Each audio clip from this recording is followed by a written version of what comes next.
Hello, everyone, and thank you for joining our live session today. My name is Larissa. I'm an event planner at Reactor, joining you from Brazil. Before we start, I have some quick housekeeping. Please take a moment to read our code of conduct.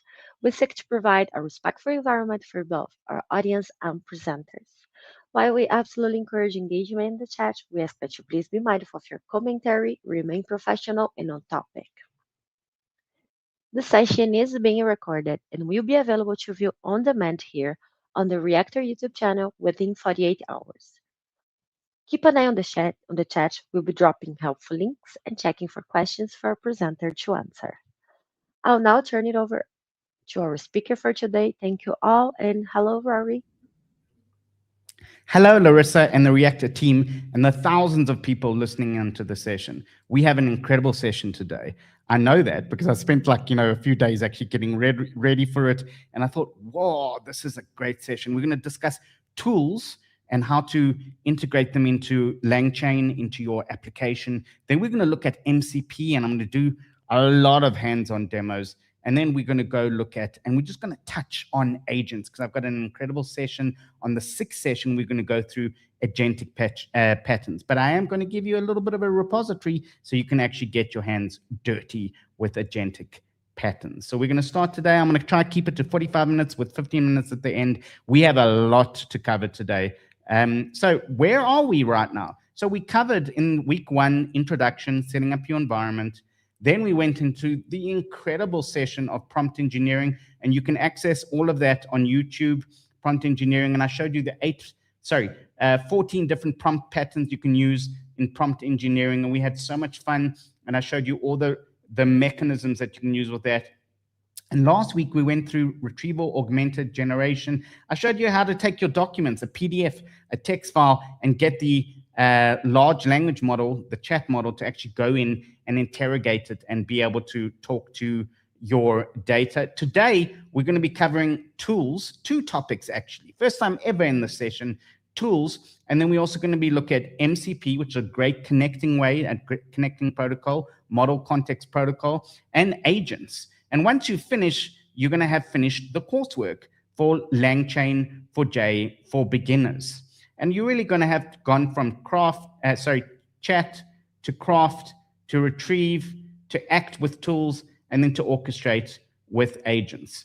And the best way for you to get started is for you to go onto the LangChain4j repository and to clone it and to sparsely clone it. So there's instructions on how to sparsely clone. But if you want to use the languages there is an easy, quick way to actually just download the language that you want to do. And also, if you want to learn GitHub Copilot, and this is using the free tier also, every single Java file header and also the module readmes have Copilot prompts there that will allow you to dig deeper into the material and learn a lot more. I mean, the material is very vast. It's about 10,000 lines of code that I wrote.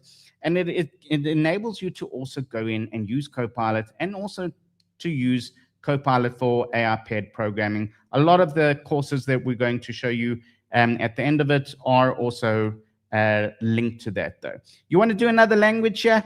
Always up to date, automated here. You can use any of those languages here. And if you go into the README for the repository, which is Microsoft, github.com, Microsoft/LangChain for beginners, you can access all of those there, and you can do the training interactively in any of the languages that you see there.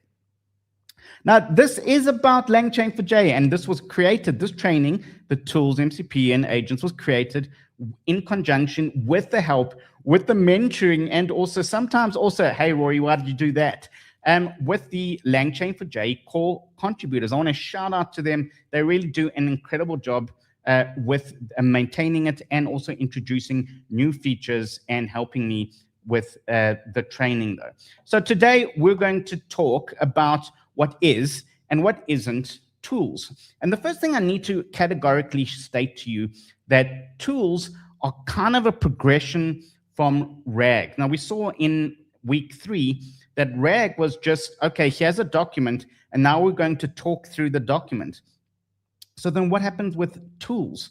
So tools came about because inside an application, there might have been a need to go in and perform a calculation, let's just say a little JavaScript function or Python function, or also just call a database or a stored procedure and get some data back.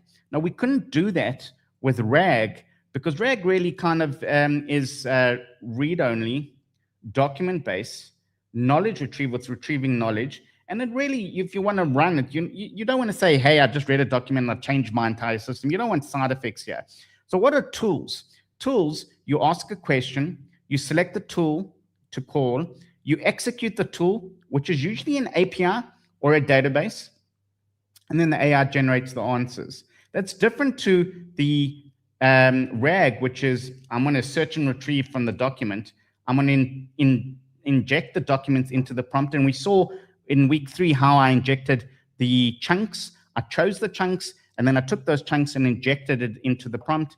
And then the AI generates the answer. With tools, you get action. With RAG, you get information. Now, with that action, it's read and write. You can make changes to the underlying data structures. It's API and function-based. You get real-time data. Hey, what's the weather? We're going to look at. You can call a weather service, and it can have side effects. Now, when you define a tool in LangChain4j, we have pretty simple ways to do that.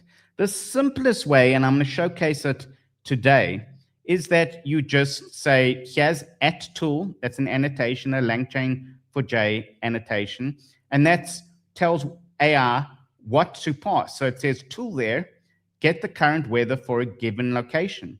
That's the description that helps the AI decide to when to use the tool. So you can't actually say, well, the AI will know what get weather is. You actually write the description there, say get the weather for a given location. It reads that in. So it says, where are my tools? Oh, there it is. And what does this tool name? And then you've got the return value, goes back to the model as context.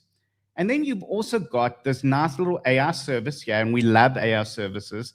And that's the little AI service to say, how can Spring Boot wire all of the chat model, all the tools, and the memory provider automatically? And I love that. When I first saw that, and I was speaking to the contributors, the main contributors, I said, this is like magic, because all I have to do is do AI service, and then I'm going to show you a way now, it will wire all the tools, and it'll give me back that interface, which already has everything plugged into it. Now, a little bit more of that magic. This is how Spring Boot does it. And I'm showcasing Spring Boot because it's really got some really great integrations. So you've got your chat model, and your AI service has access to that chat model. But your AI service, and this is what got me a little bit confused originally when I was getting started with LangChain4j, it's called an assistant. Now, the assistant really does some of the heavy lifting. It's got the chat model in it. It's also got a memory provider here, manages the conversation per history. And then it also can pick up auto-discovered. It can auto-discover all of your tools in your project. And that's really what an assistant is. So you annotate that with the AI service, and then you define your interface assistant. And then you can say chat. It's got the memory ID. So you've got your chat memory provider. You've got your session ID. And then you've got your user input. There's no boilerplate. It wires everything, and we're going to see in the the demo exactly how it does that. So once we have all of those tools, let's just say we have 6 tools. So how does the AI actually decide which tool to use? Now remember that description, that @tool, and then it gives a description. The AI actually goes and reads those, and then it says, wait, here's tool 1, get the current weather for a given location. Tool 2, convert temperature from Celsius to Fahrenheit. No, if I want to get the current weather, I'm not going to really call that. And then tool 3, get the weather forecast. But what if I wanted to call tool 1 and then convert the weather from Celsius to Fahrenheit? This is very important because that's called tool chaining. And if you use the AI service, it can actually do that for you automatically. So if you ask it, please get me the current weather for Tokyo and then convert it to Celsius. It will go in and say, list the tools for current weather, list the tools for conversion from Celsius to Fahrenheit, and it knows how to do that. In the background, obviously, it's doing a lot of magic kind of like integration there, but it knows how to do that. And this really is one of the things that I want you to take back, that a lot of the heavy lifting is already done for you with the LangChain4j libraries. So once it has that, and it says, okay, what is the weather? Convert to Celsius to Fahrenheit. We call that the react pattern, reasoning and acting. So let's go in and let's go the user query.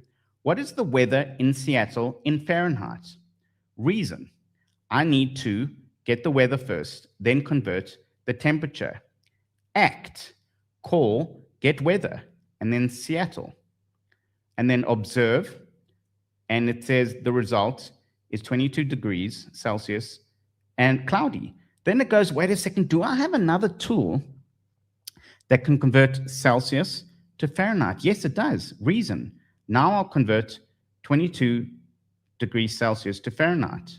And then that is the result. And then you carry on going around and around and around until the AI has the result that it wants. Now, Rory, I know that you're kind of selling tools well, but I've also kind of told you what agents do better. Because agents can actually do that React pattern, and it can do patterns very well. And I'm going to show you now with the supervisory pattern how it actually does that. So there's a lot of tools in the ecosystem if you want to look them up. And typically what they do with these tools, they want to do weather APIs, database queries, email messaging, calculator or math, file operations, payment or comments, calendar scheduling, web search. There's so many different tools, and they're really kind of like stored procedures in a database. I found them very similar. You'll see exactly how we wrote them there. And if you can think of, wait a second, if I were to call it a function or stored procedure sitting on a database, this kind of like feels a little bit like that.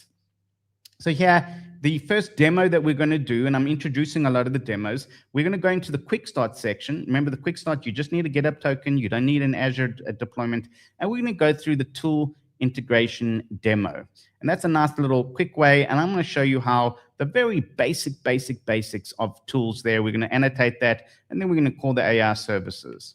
We're also going to go into module 4. So we're going to just touch on quick start with the, you just need a GitHub token. But module 4 does a little bit more. It's going to go wire in the temperature tool with the weather tool, like I showed you the example. And then it's also going to use an assistant. And the assistant is going to add the chat memory, generate all the function schemas from tool annotations, and know which the model needs to call which function, execute, handle multi-turn conversation, errors and retrieves, so everything there. So I'm going to take very basic to a little bit more complicated. And once we do that, I'm then going to show you with the app how you can actually just write what is the weather in Seattle and convert it to Fahrenheit. So as before in the other sessions, everything is wired already. If you haven't set up your session with Azure, you need to do that to set up the GPT 5.2 instance and also the embedding instance here. And then once you have that, you just go into your Spring Boot dashboard and just click on Start, and it's going to run the basic application. So let's go into there. You can take out your phone, and we're going to go into LangChain4j for beginners, and I'm going to show you the demo. So let's go into the tool integration demo here. And then I've got the, let's start right at the bottom here. So I've got the actual repository, and you can also sparsely check it out, but I've got all the languages ready set up here. And I've got a backup here. I've got a dev container. So just if everything goes a little bit haywire, always on a demo, never trust one instance here. You can, we're going to go into the code space. So we've got the tool integration demo here, and it imports the classes here. We've got the dev.langchain model and the OpenAI AI official model. We've also got the memory chat, and then we've got AI services here. And then we've also got the tool annotations, so 4 classes here. And you can see here, it's pretty nice. We've got the GitHub Copilot. I can actually go in there and I can specify, wow, let's go into here.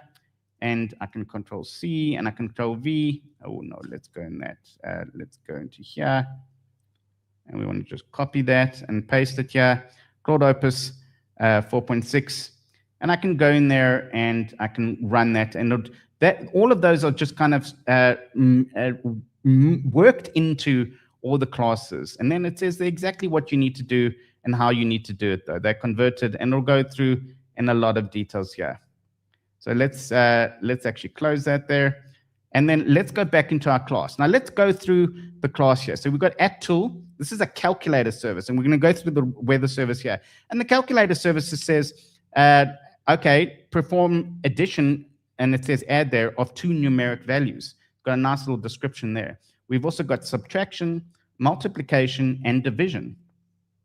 So I'm going to go a little bit down. Oh, and square root. A little bit down here, we set up our GitHub token here, which allows us to access the GitHub models, and you can use the GPT 4.1 Nano. It's very fast, very easy to use. If you don't want to use Azure, we create our model there, our OpenAI official chat, and then now we do a little bit of magic here. We're going to use the AI services, and we're going to build an assistant. So the AI services knows that if you pass it these certain parameters, the math assistant.class, it's just a little interface here, just interface math assistant.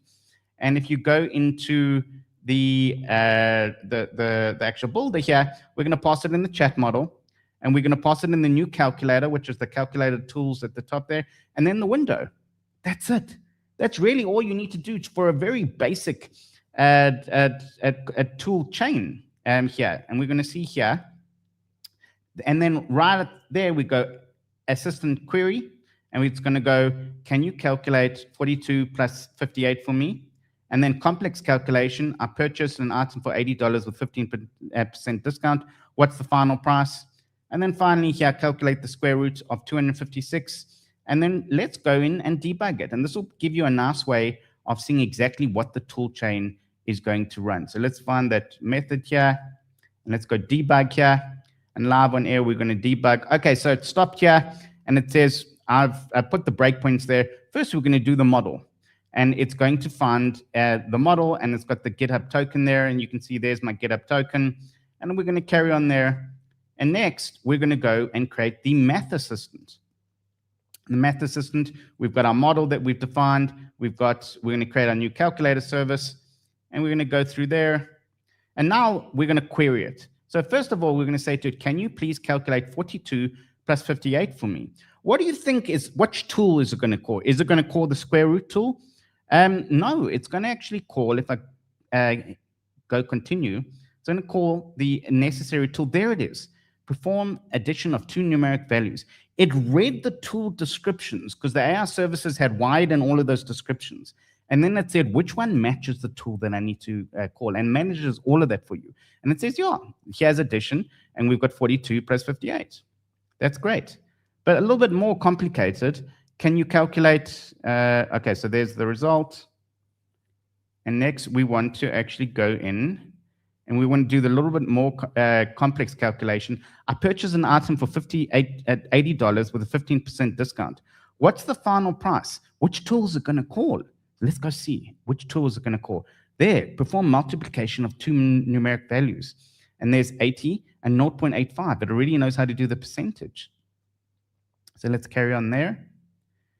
And yeah, so there's the final price is a 15% discount of 80 item is 68. So it knows it. It's clever. It's got some magic. And then we've got the mathematical function. Calculate the square root of 256, please. I know which one it's going to call. It's going to call the square root of a number. What's the square root of 256? That is 16.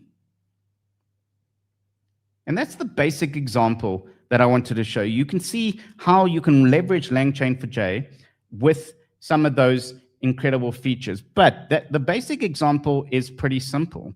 We want to go into a little bit more further with that. Now, to do that, I'm going to go and I'm going to close tool integration. Let me unpin that. I'm going to close that. And now I'm going to go into the assistant. So now I'm in the 4th module there. I've got my assistant, and I've got the AI services annotation. Let's just close that here. And now I've got an interface assistant, and you can see there's string chat, memory ID, session ID, and user message. That's exactly what I showed you before. But the novelty is here, when you do AI assistant, look at that. And I even wrote that there. It will wire all the tool methods from the component classes, weather tool and temperature tool. So here is the tools, here's temperature tool, here's the components, and it's got convert from Celsius to Fahrenheit, convert from Fahrenheit to Celsius, and all of these other nice little tools here that I might or might not use. And then we've got the weather tool. I've hard-coded the weather for a few countries here. I've got, I think, Seattle or Tokyo. Okay, just random. It just says here, here's the tool. And then you can see there, I've got tool, get the current weather for a given location, get the current forecast for a given number of days here. So now we should be able to run this, and then the assistant will wire everything else. And then I've also got just a service here that just says assistant chat. That's it. I can just go in there and just go assistant to chat. It wires everything for me. So let's go into the Spring Boot dashboard. You're going to click on tools there. You're going to click continue here. Start. And now it's going to give us a nice little Spring Boot dashboard. And I should be able to just click on that and it will start up. There's my AI agents with tools. Let me minimize that there. And now you can actually just click on that. Let's go convert 100 degrees Fahrenheit to Celsius. And it's going to actually say, okay, cool, this is pretty simple, just one tool. And you can also go, what is the weather 5-day forecast in Tokyo? And I'll go, cool, I know how to do that. Here's the 5-day forecast. But how do I actually do this with a little bit more chaining here? So let's make that a little bit bigger. And let's clear that here. Okay, there we are. And now I'm going to go convert 100 degrees Fahrenheit to Celsius. Or, sorry, what is the weather in Seattle? And then convert it to Fahrenheit. So two tools. So we're going to pop it in there, and then we're going to send. Now watch in the chat here, it's getting the weather for the location Seattle. And then it says converting 33 degrees, which was Seattle, to Fahrenheit. And then it gives me the actual result. That really is tools. But you can also see where I can get into trouble. Let's just say I had hundreds of tools and I'd had hundreds of APIs floating around in my project. You can get into a little bit of trouble. And that's where the next session that I have, which is MCP. So with those tools, your APIs can call weather, database, email, files. And it happened really. So what happened is our partner, Anthropic, and also Microsoft, created an open standard called Model Context Protocol. So it basically says the model has a JSON schema in it that understands where its tools sit. So it will say what tools it has, and it will manage all that without having you to do and maintain all of that. And the MCP server, and we're going to go through exactly what that means, will manage all of that for you. So what is the tools versus MCP? So in the module 4, we saw you just go at annotate with tool. So it's usually for a single application. It's tightly coupled. It's application specific. It usually sits inside your application library. You write the logic, and then you call the direct method calls. With MCP, you have an MCP server. It's a standard protocol. It's HTTP or standard IO, and then loosely coupled. It can change. You won't really even care if it changes because the AI will handle it. Reusable across apps. The servers are pre-built, and there's tens of thousands of these servers already. And then standard protocol uses SSE or HTTP streaming. What does it look like? So you have your MCP server. In this case, when we saw the weather tool, it would be a weather server, and that could be sitting anywhere in the world on a cloud server or locally. And then that will provide the tools. So we might say get temperature or get weather. And those tools will then go register itself with the MCP server. And then you would say here, wow, expose the tools, execute the tools, and then return your result. The client that you have, the MCP client, it just says, what tools do you have? I'm going to send a request to call the tool, and then I'm going to get the results. And everything is over JSON RPC, blazing fast. And you usually use a transport layer, standard IO for local processing. I'm going to show you now. And then also SSE or HTTP for remote servers. And the client never directly accesses resources. Everything goes through that protocol. Now, when you discover those tools, you have your MCP client and your MCP server, and you would say, list the tools. It would list the tools, and we're going to see today with reading files, going to read the file. You could do list directories, search files, and the AI knows which tools are available and can decide which ones to use. MCP protocol, there are so many servers out there. I'm going to show you a few, but there are file system, GitHub, database, web scraping, cloud services, APIs even. So some people, even with the tools, instead of actually saying I'm going to write a tool, they actually write an MCP server. And then APIs, you've got all of your APIs, you can wrap them in, and then email, and then also monitoring. Now, the best way to call MCP servers is actually through agents. This is really where the power of the agent comes from, because we saw that you can call tools, but you kind of have to have a little bit higher coupling. With an agent, you want the agent to get a little bit less structured. So in here, we're going to use the supervisory agent, and it's got a nice little decision, like a little brain in it, a decision engine there. And we're going to use two little tools there, MCP tools, one called file agent, reads files via MCP tool, and then it's going to create the output key of the file content. And then we're also going to delegate that reading to a report agent. But we're never going to say to it, the file agent needs to be called first, and the report agent needs to be called second. The logic is actually in the supervisory agent. And that's the power of MCP with that, with agents, because it doesn't really care. The supervisor doesn't really care what the file agent calls, or even if it uses MCP. It just knows, wait a second, I'm clever enough to call the file agent if I want to read a file, and then get a report on the file immediately afterwards. And while doing that, the agent actually calls and keeps a history called agentic scope. So when we call the file, we get the file contents, it pops it into agentic scope. And then when we call the report, it's going to copy that report into agentic scope. And the file agent is actually going to write the file contents. And the report agent is going to read the file contents from the agentic scope and then write the report. Your code is just going to read the report. It doesn't need to read the file. It just wants the final result of that report. Now, we also have ways that we can actually be a little bit cleverer. In the example I'm going to show you, I'm just going to click on last.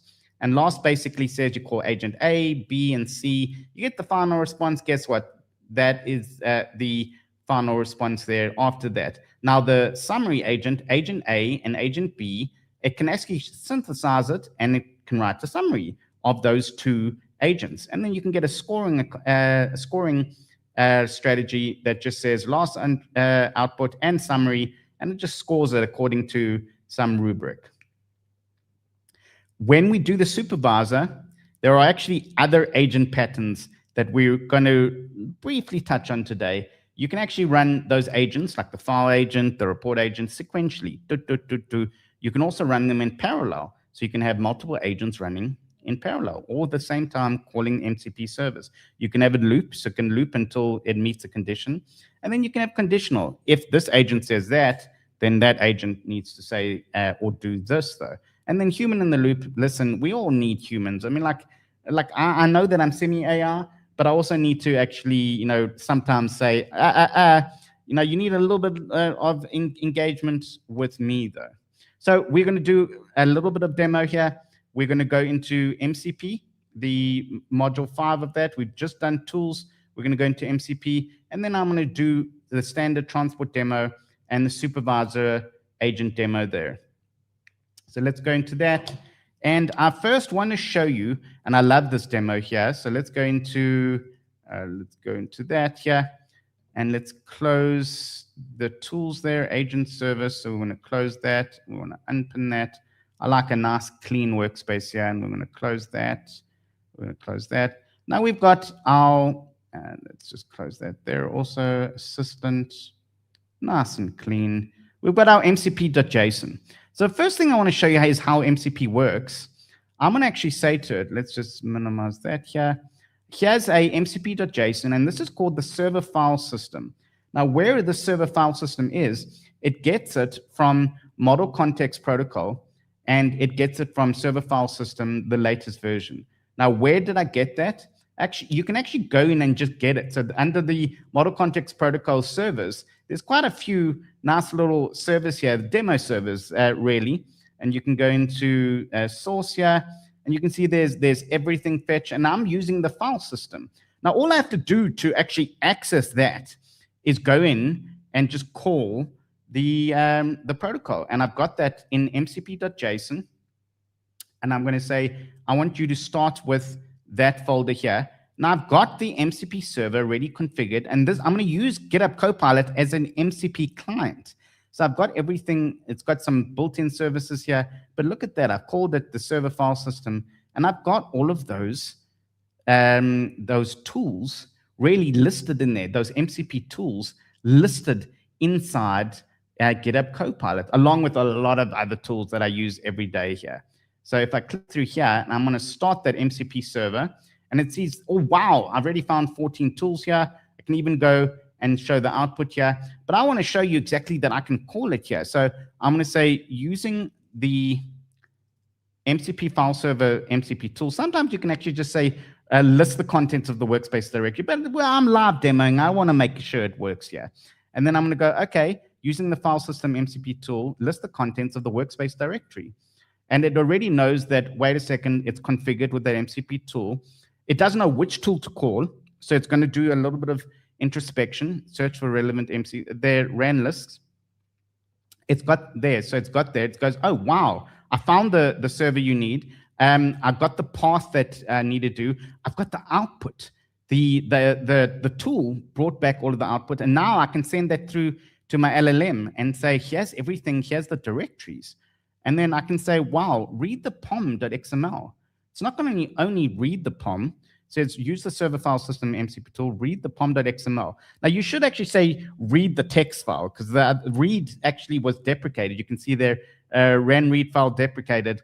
And you can see there, there's the path, and it's reading the XML. And now what is it going to, is it going to just read the XML? No, because it's actually put it into the LLM.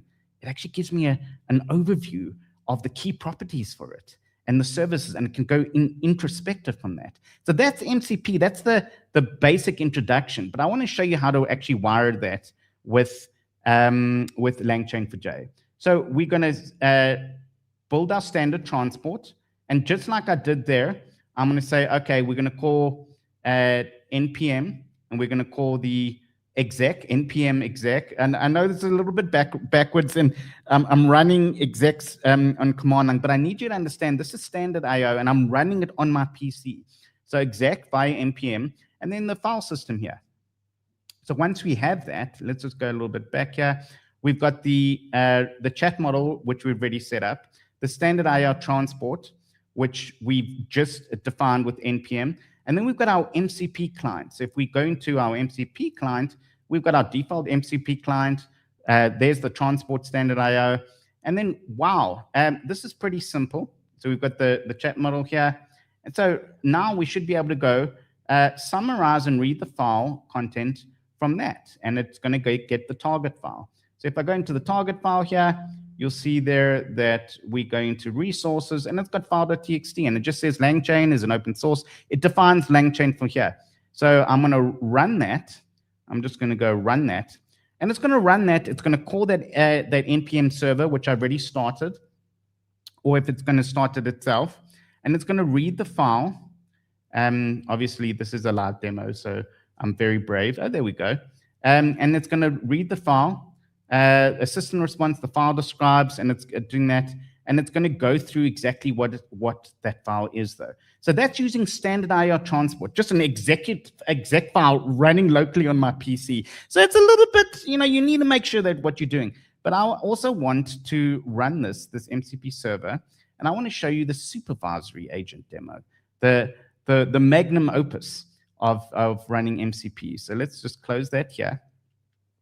Now, the first thing we're going to do is we're going to create our MCP client, and we're going to see here that our MCP client, it's exactly the same. We're going to exec the model context server file system there, and then we've got our our client return default MCP client, and we're going to call it the client name Supervisory Agent Demo, and then we're going to give it a timeout of 120 seconds. The transport in that, we can see there, standard IO again. But we are now going to call this the file agent. So we've got our provider there, and we've got our chat model. Now we've got a file agent, and we've got a report agent. So the file agent, pretty simple also. If I go to the file agent, it just has an interface file agent, and it basically has, you see there, at agent description, and that's very similar to the tool description. Remember I showed you the tool description and gave you a actual human readable description? This is very similar. It reads the file content from the file system. And the LLM will determine, wait a second, if you're going to read the file and then make a report, I need to go in and look at which agents can do that. It will return all the agents and say, yeah, I'm going to choose you, and then I'm going to choose you. So then we can go into the report agent, and it does something similar here. And it got your system message, your report writer, it gives an executive summary, and then the agent description here. And we're going to get an output key is report, and that output key goes into your agentic scope here. So the supervisory agent, we've got the file agent, we've got the report agent, and then the magic happens because we actually go supervisory agent supervise both, and then say file agent and report agent. We don't actually detail the order it needs to call, but it knows from those descriptions. And then we just say to just, when you get the report agent, call last. We don't want to do any fancy work here. Just call the last. And then we're also going to create an agent listener, which is going to report back to us. And then we're going to say, wow, okay, read the file at file path, which is file.txt, and generate a report on its content. It knows about the agents. It's got the description. It's injected all of them. It knows that you can read it with the file agent, and it also knows that you can generate a report. And then we're going to run this, and we're going to get the results. So let's run this here. You can just go run here, make it a little bit bigger. And it's going to go in, obviously, this is connecting here, supervisory agent. This is actually connecting to Azure. It's not actually using, okay, I needed to actually set that though. It actually uses a script file to start, so let's just run that there.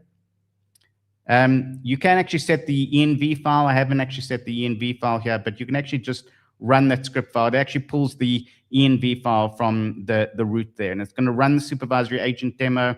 And it says this demo uses a two-step workflow, read the file and generate a response.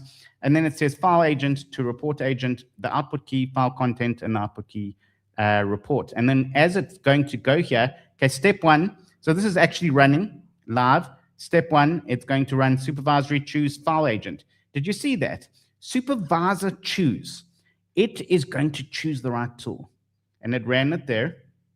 Choose file agent, and then it's going to read the input, the file there, and then it's going to go, okay, cool. It will set the input of the file to the result, and then supervisory choose report agent, because generate instructed report, and it's going to generate an exec summary and also the key points for that.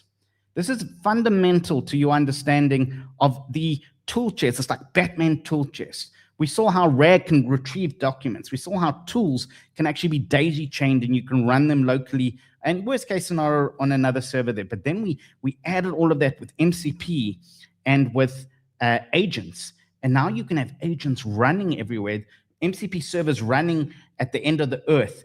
And all it has to do is just give a description.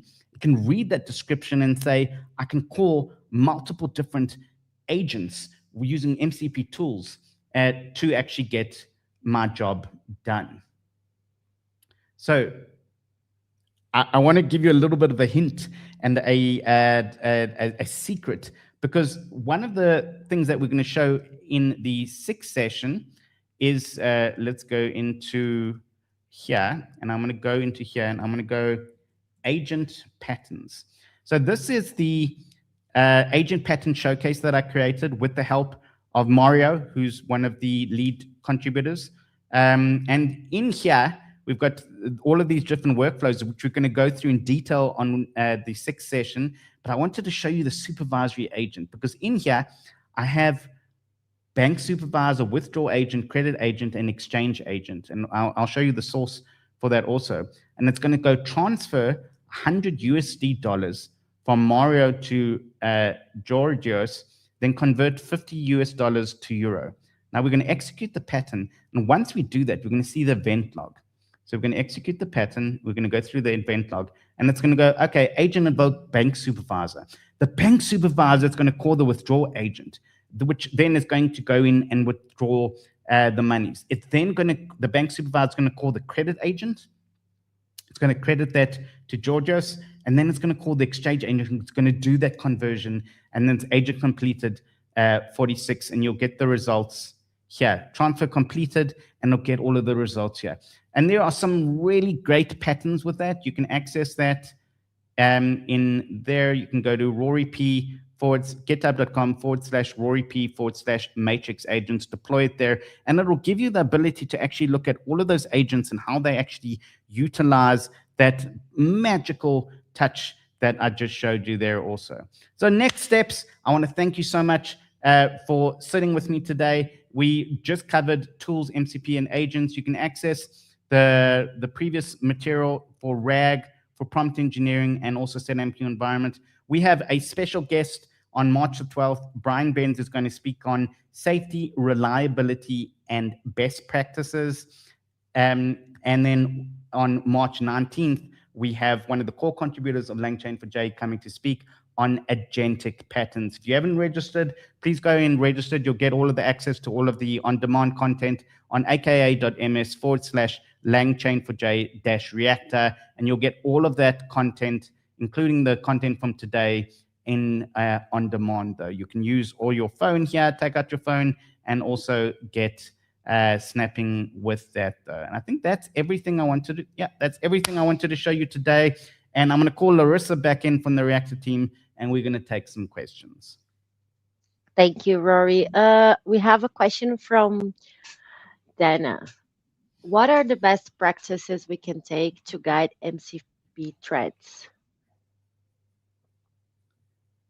Wow, yes. Okay, so this is a big issue because a lot of people are just accepting MCP as safe. And we saw that when the MCP registries were created on the internet, and 10,000s, if not hundreds of thousands of MCP servers were just created overnight. And I think what you need to do is you need to actually use the official MCP servers that are supported, maintained, and also almost guaranteed by a provider. So, for example, if GitHub has an MCP server, and GitHub, the MCP server, will be officially registered inside a MCP registry. You wouldn't use Bob's GitHub registry. So you need to have some kind of understanding where that registry sits, what that MCP server does, and also to kind of get a feel for, wait a second, I'm using the official MCP server that can kind of be guaranteed to not have adverse side effects. And definitely don't use just some dodgy thing sitting on someone's server, because we've already seen that that can actually steal information and do harm to your local processes. Next question is from Reginaldo. When do we choose MC? I think he meant MCP over fine tuning. So fine tuning, you're going to change your LLM and you're going to change its mind, really, because what you're doing with that, you're going to say, I want you to act like this. I want you to be that. And the fine tuning, then you're going to deploy your chat model, and that chat model is going to sit on a server, ain't going to change. So let's just say you want to call the weather, and the weather's changing every couple of minutes. The MCP server, even a tool, will be able to do near real-time data for that. So when you do fine-tuning or even modifying the LLM, that's more of, wait a second, I want the LLM to kind of talk Klingon or understand something different. You're not really going to do that. For documents, you're going to use RAG to pull it out, because documents might change. And for real-time data, you're going to use tools and then also MCP.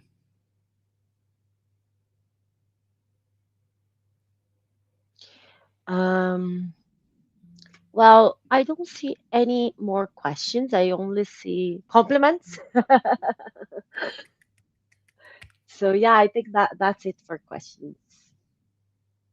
Okay, I want to thank the Reactor team, and I want to see you all in March the 12th. Safety, reliability, and best practices. Have a play with the Matrix agents. It's really incredible. And then don't forget, please go star immediately LangChain4j. We just hit 200 stars. Very proud of that. And I'm going to see you next week with Brian Benz. Thank you, Larissa. Thank you, Reactor team. Bye, everyone. Thank you, Rory. We'll see you next week with Brian. Thank you all for joining, and thanks for anyone who's going to see this video on demand here. We're always looking to improve your experience, so if you have any feedback for us, we would love to hear what you have to say. You can find our survey on the screen, and we'll see you in the next one.